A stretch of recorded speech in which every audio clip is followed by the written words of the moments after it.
several times that you want Kenyan troops out of Somalia, but you've never, with clarity, indicated how you intend to tackle the persistent problem of terrorism, especially Al-Shabaab activities inside Kenya, Lamu, and other coastal areas. What do you propose to do after pulling troops out if elected president? Joe, I was at the National Security when we took a decision to send our troops into Somalia. But I had, as a Prime Minister then, to go to Parliament, move a motion seeking parliamentary authority for us to deploy our troops. We called it Operation Linda Inch, meaning that Operation Defend Our Country. They moved into Somalia. Then we got information from the military that just pushing the Shabab in Somalia will not amount to much unless we liberated the port of Kismayu, which was their main source of supply. We did apply for international support. The US declined, the EU also declined. So we therefore decided to use our own military, the Air Force, the Navy, and the Land Army to liberate the port of Kismayu. That caused a relief to Ugandan troops which were marooned in Mogadishu.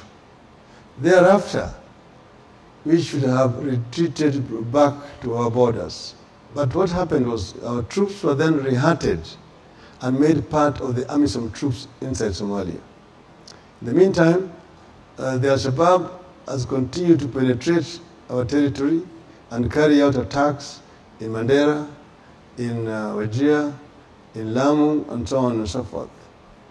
The AU had passed a resolution saying that neighboring countries should not send their troops into their neighbors' territory for fear of retaliatory attacks. We have now witnessed to these retaliatory attacks. We saw what happened in Westgate. We've seen what has been happening around. So what we said is that we need to withdraw our troops strategically from Somalia to our border and seal our border and provide strategic support to the AMISOM troops inside Somalia.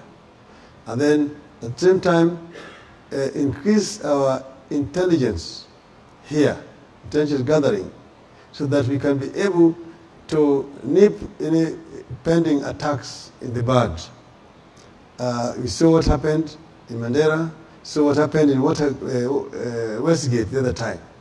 I want to say that if I'm president, I will not be watching the Formula 4 in Dubai when Al-Shabaab are attacking our people in Westgate.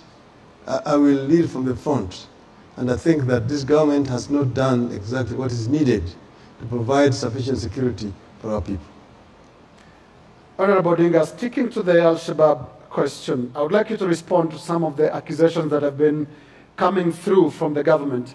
Back in 2015, I think, when Mpeketoni was attacked, President Kenyatta, who is not here tonight, claimed that the attack in Mpeketoni was political. Last week, in the wake of the attack that included the kidnap of PS Mariam El Mawi, Coast Regional Coordinator Marwa Nelson claimed that politicians were behind these attacks.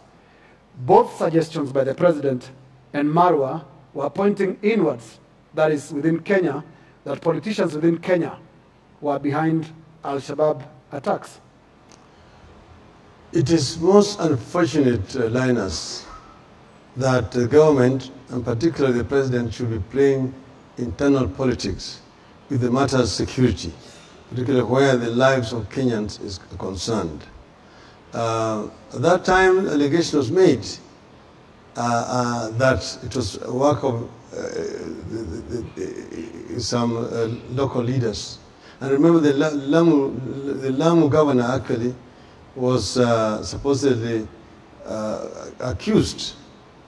And of course, he came out saying He had nothing to do with it, and nothing has happened to him. But Marwa himself, with these other people, they organized attack of innocent Kenyans in Likoni, supposedly as a retaliation to what had happened in Lamu. The Al-Shabab, of course, owned up and said that they were the ones who were responsible for the attack in Lamu. The other time, we saw what was happening in Garissa, the attacks in Garissa. You see the level of unpreparedness of our forces. When students were attacked in Garissa and they were crying for assistance, it took more than 7 hours for us to send support from Nairobi, for the Kenya Air Force to send support to go and rescue those students in Garissa. On national days, you always see the parades and the air shows. Oh, jeshi letu la taifa, kila mara wako tayari kutulinda. Ndio ni hawa mnaona wanaanga, mnaona hawa. They were not there when the Kenyans needed them at that time. And the same thing has happened in Lamu. Instead of actually taking what is happening in Lamu seriously, they are playing politics with it. This is very serious and is the most unfortunate that this should be coming from what is supposed to be the commander-in-chief.